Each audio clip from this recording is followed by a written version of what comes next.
Karma Ahok viral, setelah FPI dibubarkan, Rabu, tanggal 30 Desember tahun 2020. Karma Ahok itu berupa ucapan Ahok, saat diadili sebagai terdakwa penistaan agama, Surat Al-Maidah. Saat itu Ahok percaya, jika orang-orang atau siapapun, yang zalim dengan dia, akan dihadapkan oleh Tuhan. Kata-kata Ahok itu diviralkan oleh pendukung Ahok. Pendukung Ahok menyambutnya, sebagai kabar gembira dan memention akun Basuki Cahayapurnama atau Ahok di media sosial. Bagi pendukung Ahok, keputusan pemerintah membubarkan FPI adalah langkah tepat.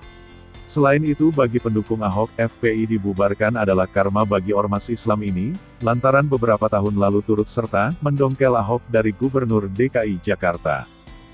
Pendukung Ahok menyambut pembubaran FPI dengan menggaungkan tanda pagar FPI terlarang. Selain itu, ada pendukung Ahok yang mengaitkan pembubaran FPI ini, dengan karma Ahok. Ko Ahok, @Basuki BTP, ada kabar gembira nih. FPI terlarang, Gusti Mboten Sareko. It is, so true. Tulis akun @Jelly, dikutip Rabu tanggal 30 Desember tahun 2020. Dalam postingannya, akun itu menyertakan foto Ahok dalam sidang dugaan penistaan agama, yang menjeratnya 3 tahun silam. Dalam sidang tersebut, kata-kata Ahok begitu terkenal, yang belakangan ini dipakai. Percayalah, sebagai penutup, kalau Anda menzalimi saya, yang Anda lawan adalah Tuhan yang Maha Kuasa, Maha Esa.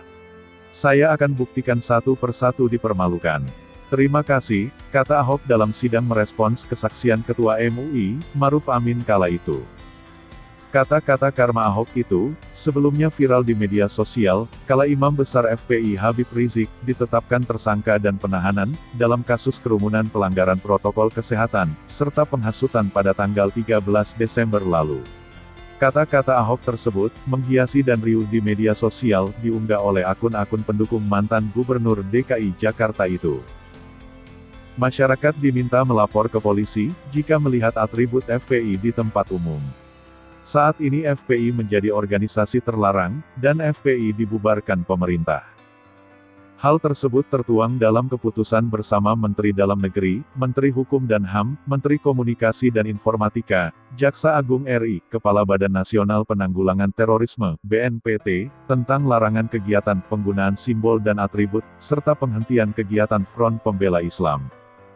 Wakil Menkumham, Prof. Edward Omar Sarif Hiarij sempat membacakan keputusan bersama tersebut, dalam konferensi pers yang disiarkan melalui kanal YouTube, Kemenko Polhukam.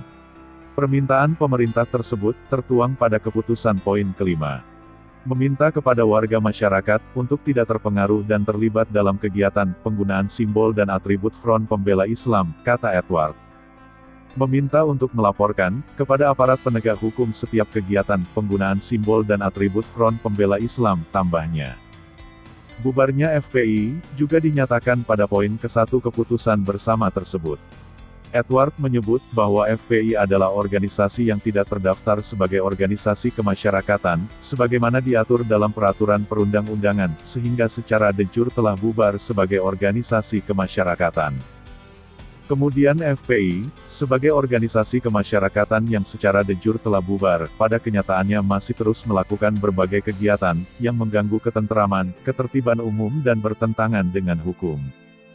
Karena itulah, akhirnya pemerintah melarang dilakukannya kegiatan, penggunaan simbol dan atribut Front Pembela Islam, dalam wilayah hukum Negara Kesatuan Republik Indonesia. Apabila keputusan pemerintah itu dilanggar, maka aparat penegak hukum bisa menindaknya. Apabila terjadi pelanggaran, sebagaimana diuraikan dalam diktum ketiga di atas, aparat penegak hukum akan menghentikan seluruh kegiatan yang sedang dilaksanakan oleh Front Pembela Islam. Keputusan bersama itu, diteken oleh 5 pejabat tertinggi di kementerian dan lembaga, yang disebutkan sebelumnya. Keputusan tersebut, mulai berlaku mulai tanggal 30 Desember tahun 2020.